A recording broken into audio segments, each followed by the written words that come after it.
പൂർണ്ണമായും ഉള്ള ഒരു പിന്തുണ അണികളിൽ നിന്നും അതുപോലെ നേതൃത്വത്തിൽ നിന്നും ലഭിക്കുകയാണ് എന്നുണ്ടെങ്കിൽ മറുവശത്ത് നിൽക്കുന്ന ശക്തനായ നേതാവ് എന്ന് പറയുന്നത് പിണറായി വിജയനാണ്.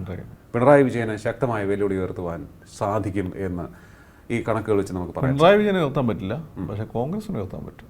കോൺഗ്രസിന് ഒന്നാം സ്ഥാനത്തിന് വേണ്ടിയല്ല ഇപ്പോഴത്തെ മത്സരം, ഇപ്പോഴത്തെ രണ്ടാം സ്ഥാനത്തിന് ഒന്നാം സ്ഥാനത്തിന് വേണ്ടിയുള്ള മത്സരം നടക്കുമ്പോൾ സാധാരണ കേരളത്തിലെ ഒരു ആയുധയും പൊളിറ്റിക്കലി ലൈവായിരിക്കുന്ന കാലഘട്ടം നോക്കുമ്പോൾ പിണറായി വിജയൻ എനിക്ക് തോന്നുന്നു അദ്ദേഹം തന്നെ ബുദ്ധദേവ് ഭട്ടാചാര്യനെ പോലെ എനിക്ക് ഒരു മൂന്നാം ടൈം കൂടി ഈ ടൈം കൂടി അദ്ദേഹം ഇരിക്കാൻ സാധ്യതയുണ്ട്.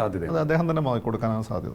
അപ്പോൾ മറുവശത്ത് തീർച്ചയായിട്ടും ഒരു വലിയ ഇമ്പാക്ട്ഫുൾ ആയിട്ടുള്ള ഒരു പ്രസൻസ് രാജീവിൻ്റെ BJP, രാജീവിന് നേരത്തെ ഞാൻ പറഞ്ഞതുപോലെയുള്ള പിന്തുണയിട്ട് ലഭിക്കുകയാണെന്നുണ്ടെങ്കിൽ ബി ജെ പിക്ക് ഈ കോൺഗ്രസിൻ്റെ സ്ഥാനത്തെ ശക്തമായ ഭീഷണി ഉയർത്താൻ പറ്റും. രണ്ടാം സ്ഥാനത്ത് എത്തണമെന്നില്ല നിയമസഭയിൽ, പക്ഷേ കോൺഗ്രസിന് പ്രാക്ടിക്കലി ആ ഒരു സ്പേസ് ഓക്യുപ്പൈ ചെയ്യും. കാരണം അടുത്ത തവണയും കൂടി പ്രതിപക്ഷത്ത് ഇരിക്കേണ്ടി വന്നു കഴിഞ്ഞാൽ കോൺഗ്രസ് തീർന്നു. അല്ല, ഈ 10 സീറ്റ് കിട്ടിയാൽ തന്നെ BJPക്ക് നിയമസഭാ തെരഞ്ഞെടുപ്പിൽ അടുത്ത നിയമസഭാ തെരഞ്ഞെടുപ്പിൽ 10 സീറ്റ് 5 സീറ്റ് കിട്ടിയാൽ 5 സീറ്റ് കിട്ടിയിട്ട് പ്രതിപക്ഷത്ത് കോൺഗ്രസ് ഇരുന്നാൽ മതി, കോൺഗ്രസ് തീരും.